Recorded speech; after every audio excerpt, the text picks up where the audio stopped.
Da bi vam rahlo predstavila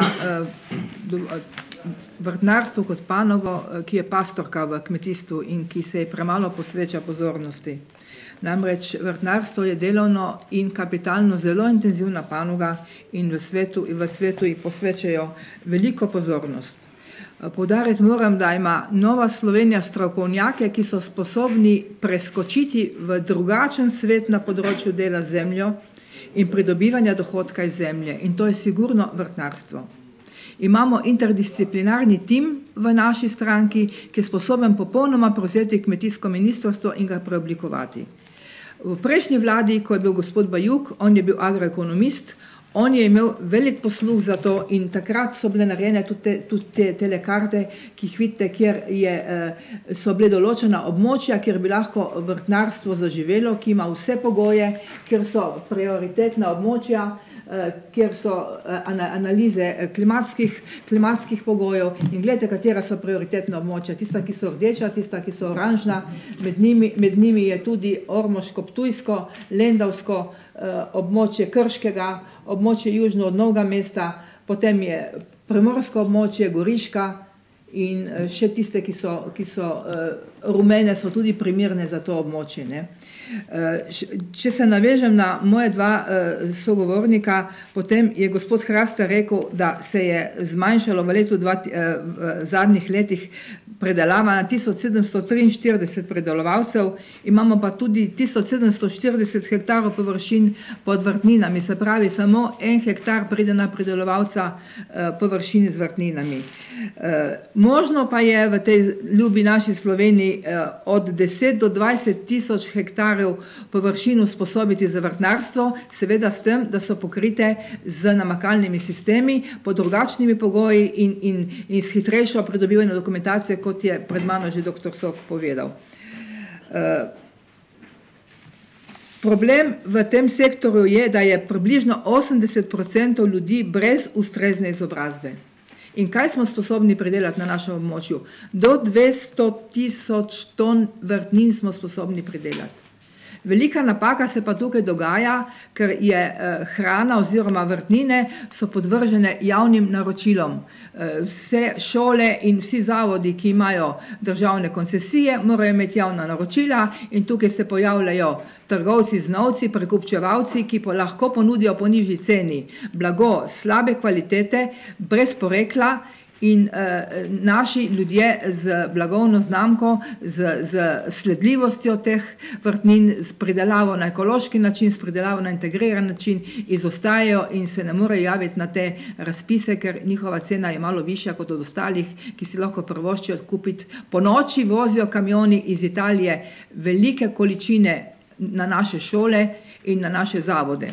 In to je velika rak rana. Kaj smo si v sistemu, ko smo še bili v vladi, zastavili, velja še danes. Zastavili smo si zaporedje aktivnosti, motiviranje potencialnih družabnikov, mentorstvo.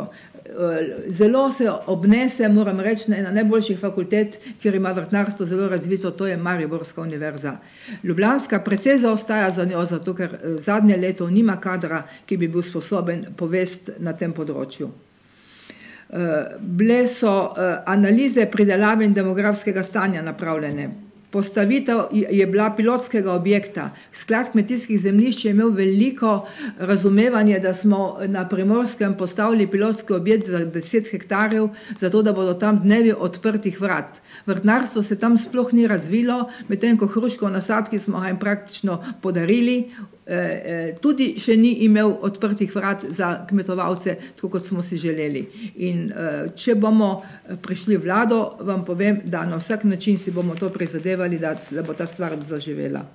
Na vsak način so pilotski objekti zelo pomembni, ker imajo izobraževanje za okoliške kmete ali pa tudi tiste, ki so oddaleč, ki jim je tista proizvodnja zanimiva. Za vsako pridelavo je treba ustanoviti podjetje oziroma zadrugo, se prijavljati na razpise, imeti naročila glavnega in izvedbenega projekta, za katerih imamo tudi, sem jih prinesla s sabo, to imamo vse pripravljeno. Treba je tudi znati gospodariti s prostorom in z vodo, s pridelavo in pa s trženjem. Skleniti je treba partnerstva in pripraviti strateške akcije za programe. Izobraževanje sem tako že omenila, potem je potreba posnemanje uveljavljenih praks v Sloveniji in v ostalih državah. Treba je imeti organizacijsko podporo interesentom pri širitvi pridelave in pri novih tehnologijah. Tu so velike nove zaposlitvene možnosti. Pri najbolj pesimističnem scenariju sem rekla, tukaj lahko zaposlimo 20.000 ljudi, kar pa ni malo. Se pravi, 10-krat več, kot jih v tem sektorju dela. Potem so tukaj izredno nove zaposlitvene možnosti na podeželju, vendar je pa treba na vsak način pripraviti in zgraditi zbirne distribucijske centre, oblikovati in ustanoviti regionalne zveze kooperativ za pridelavo, predelavo in trženje hrane z večjo dodano vrednostjo. Že to, če rečemo funkcionalna hrana, če rečemo hrana z geografskim poreklom, hrana z možnostjo sledljivosti, je že to velika dodana vrednost. Potem pa seveda promocija rezultatov projekta v regiji in pa širše. Imamo priročnik oziroma knjigo, ki je v Evropi ni, to je hidroponsko gojenje vrtnin, za katere je velik interes tudi iz Izraela. Mi smo država, ki imamo manj kot 100 hektarov zavarovanih površin, za nami je samo še Izrael 150 hektarji. In oni imajo velike apetite na tak način pridelani hrani, ker to je kontrolirana hrana, to ni umetna hrana, kot pravijo na hidroponski način, in lahko bi dobili tudi financiranje od zunaj, know-how in vse skupaj. Imamo pa tudi svojega, saj smo že na Hrvaškem ustanavljali centre, kjer so naši strokovnjaki vodili hidroponsko pridelavo pri kmetih. Opozarjam pa, da je pri nas velika rak rana 80% ljudi brez izobrazbe na tem področju, čeprav imamo vse podpore za izobraževanje v elektronski obliki in pa usposobljeni ljudi, ki bi lahko to opravili.